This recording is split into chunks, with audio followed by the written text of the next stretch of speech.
Pride matters to us here at WUSA 9. You know this by now, and that's why all Pride Month long we're focusing on stories about the LGBTQIA+ community. You've likely heard the phrase, journalists write the first draft of history. One local newspaper has covered the fight for LGBTQ+ rights for more than 50 years. Yeah, we're talking about the Washington Blade. It began as a newsletter back in 1969.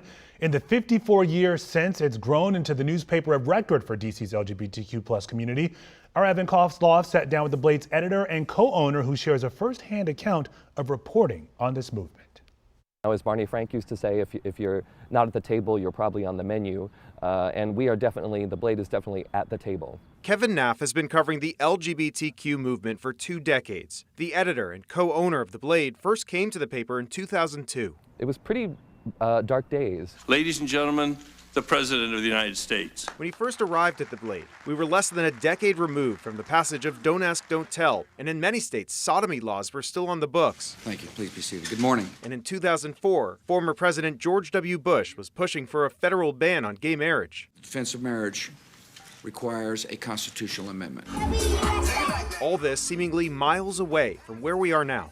We achieved quite a bit at lightning speed. Naff says that in his eyes, the movement got its first big win in 2003 with the Supreme Court ruling of Lawrence v. Texas, finding that sodomy laws nationwide were unconstitutional. That opened the door to all of our victories since. I will continue to be an ally and a champion. In 2009, Naff recalls being invited to the White House for the first time for a Pride reception. Enjoy the White House. In what he says was a pretty surreal moment. Most of the people in that room had been arrested protesting in front of that building, and we'd never been invited inside before. So to be invited in and then to hear the nation's first black president welcome us and say, "Welcome to your house," was a pretty moving moment. The amendment is agreed to. Then came a string of victories, starting with the fall of Don't Ask, Don't Tell, which ended in 2010. 2 years later, in 2012, President Obama indicated that he supported gay marriage. And in 2015, the landmark ruling of Obergefell v. Hodges, legalizing gay marriage nationwide. Naff writes about his 20 years covering this movement and where it goes next in a new book. It's a long title. How we won the war for LGBTQ equality and how our enemies could take it all away.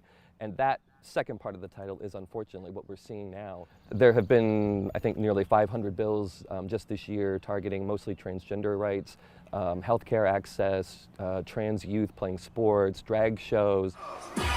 And amid Pride celebrations, Naff hopes that people can take the time to reflect on these challenges that are ahead. I want them to enjoy the parade. We should celebrate, right? We've achieved a lot, and I think we should celebrate our wins, but we also should use Pride as a time to learn our history and to recommit to the fight ahead. For WUSA 9, I'm Evan Kovsloff.